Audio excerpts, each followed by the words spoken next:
Video like जरूर कर लीजिए और ऐसे वीडियो लगातार फ्री में पाने के लिए चैनल को तुरंत सब्सक्राइब कर लीजिए और बेल आइकन को जरूर टैप कर लीजिए ताकि आगे भी सारे वीडियो आपको मिलते रहे। यूट्यूब में फॉलो करते हैं तो प्लीज ये वाला फ्री टेलीग्राम चैनल जरूर ज्वाइन कर लीजिएगा। सारे नोटिफिकेशन सारे अपडेट यहीं पे आते हैं, ध्यान रखिएगा। सारे क्वेश्चन अटेम्प्ट करिए और स्कोर अपना तुरंत कमेंट करके बताइए कितने सही हो रहे हैं कितने गलत हो रहे हैं, जल्दी से कमेंट करके बताइए।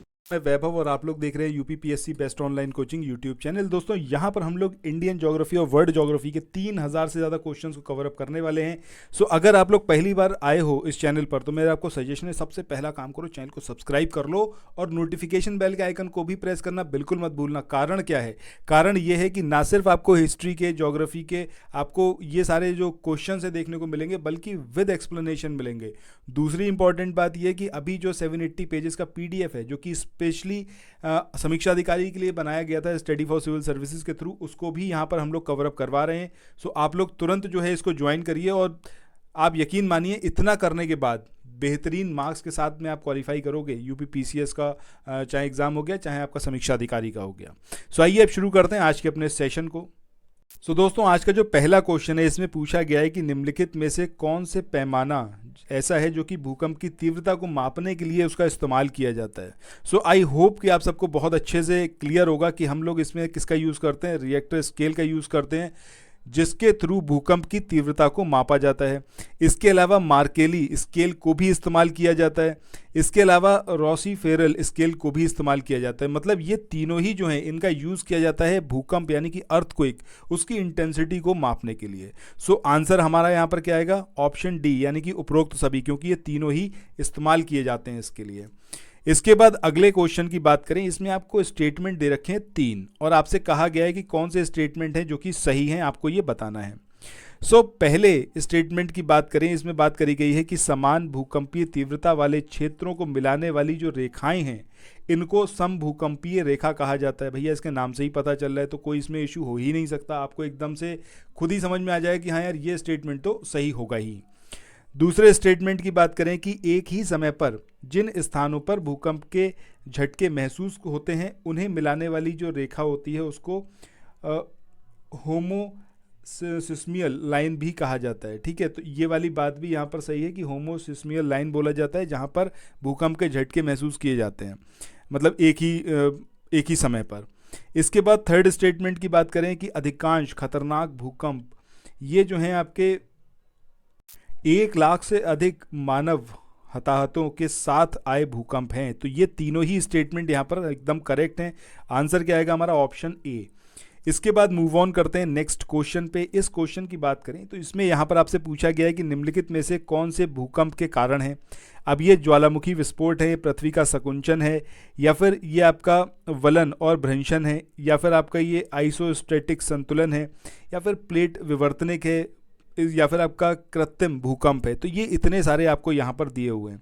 सो यहाँ पर अगर हम बात करें कि कौन सा इसमें पूछा गया है कि भूकंप के कारण कौन कौन से हैं, सो इसमें याद रखिए जब हम बात कर रहे हैं पहले की कि ज्वालामुखी विस्फोट की वजह से भूकंप आते हैं, इसको हमने लास्ट जो हमारा वीडियो था उसमें भी कवर अप किया था।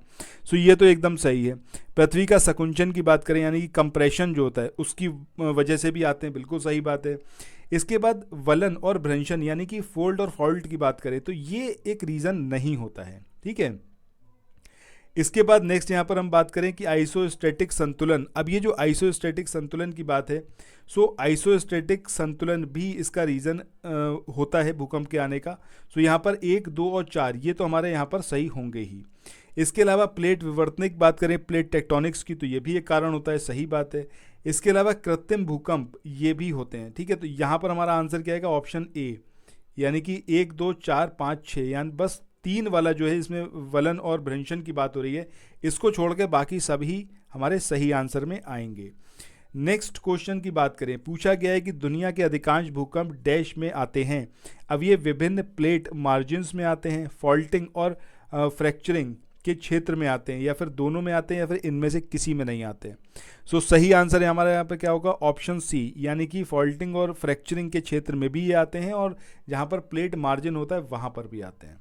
चलो इसके बाद तो आगे चले नेक्स्ट क्वेश्चन को देखें। इससे पहले कुछ एक इन्फॉर्मेशन है आप लोगों के लिए जो बहुत इंपॉर्टेंट है। अगर आप लोग उत्तर प्रदेश पीसीएस की तैयारी कर रहे हैं, आप आरओ की तैयारी करना चाहते हैं या बीईओ की तैयारी करना चाहते हैं, इन तीनों एग्जाम की अगर आप तैयारी करने चाहते हैं तो स्टडी फॉर सिविल सर्विसेज के कोर्सेज को आप ज्वाइन कर सकते हैं कंप्लीट तैयारी के लिए।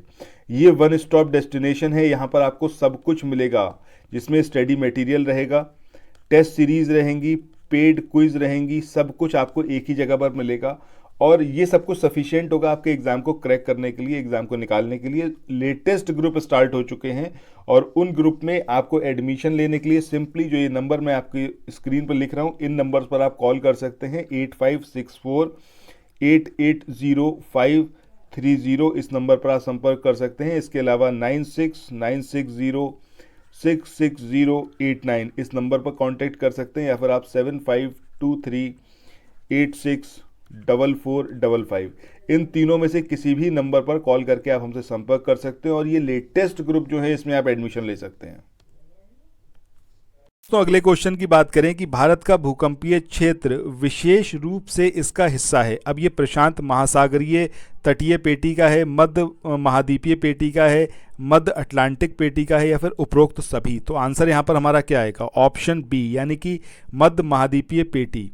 चलो इसके बाद अगले क्वेश्चन की बात करते हैं। इस क्वेश्चन में यहाँ पर आपसे पूछा गया है कि एल्पाइन हिमालय बेल्ट के बारे में निम्नलिखित कथनों पर विचार करें। पहला है कि भारत के भूकंप प्रभावित क्षेत्र एल्पाइन हिमालय बेल्ट में शामिल हैं। ठीक है, सो पहले स्टेटमेंट की बात करें, पहला स्टेटमेंट एकदम सही है। दूसरा स्टेटमेंट है कि मैक्सिको से शुरू होकर और अटलांटिक महासागर को पार करते हुए यह बेल्ट जो है ये एल्प्स का काकेकश हिमालय तक फैली हुई है और फिर जो है दक्षिण की ओर मुड़ जाती है। तो ये स्टेटमेंट भी सही है। सो आंसर क्या होगा? ऑप्शन सी, यानी कि 1 और 2 दोनों ही स्टेटमेंट यहाँ पर एकदम करेक्ट हैं।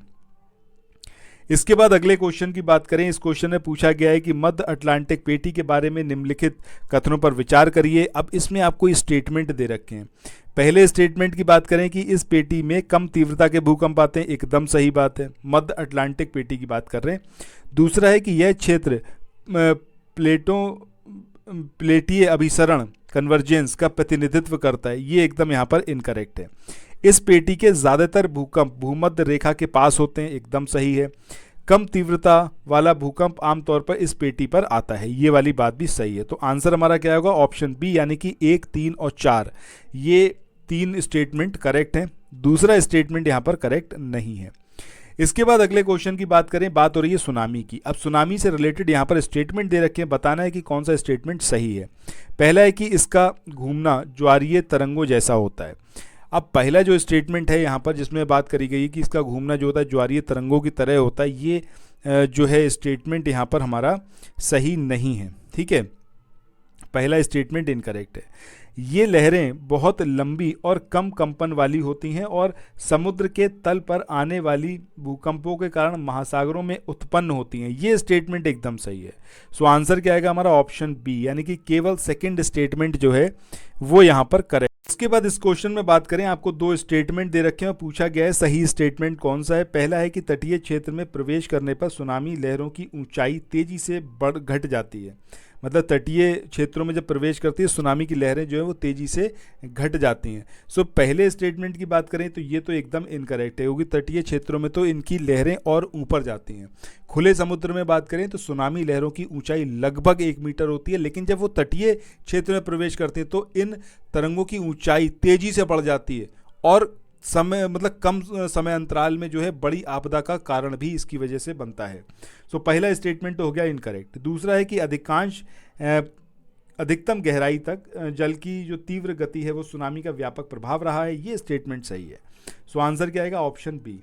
इसके बाद आज के सेशन के आखिरी क्वेश्चन की बात करते हैं। पूछा गया है यहाँ पर कि सुनामी का मतलब होता है तट पर आती समुद्री लहरें। सुनामी शब्द निम्नलिखित में से किस भाषा से लिया गया है? लैटिन, चीनी, अरबी या फिर जापानी?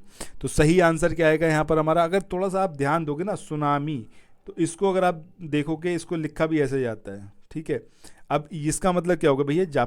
जापानी भाषा का ये शब्द है। ऑप्शन डी जो होगा वो यहाँ पर हमारा सही होगा। सो दोस्तों इसी के साथ आज के इस वाले सेशन को यहाँ पर एंड करते हैं। आई होप ये वाला सेशन इन्फॉर्मेटिव रहा होगा। कैसा आपका एक्सपीरियंस रहा कमेंट सेक्शन में जरूर बताना। चैनल पर आए हो अभी तक सब्सक्राइब नहीं करा तो कर क्या रहे हो आप? सबसे पहला काम करो, चैनल को सब्सक्राइब करो, प्लेलिस्ट में जाओ, प्रीवियस सारे वीडियोस देख डालो समीक्षा अधिकारी के लिए प्रयासरत हो तो, ठीक है। तो फिर मिलते हैं नेक्स्ट वीडियो में। Till then thank you so much, have a nice day, bye bye.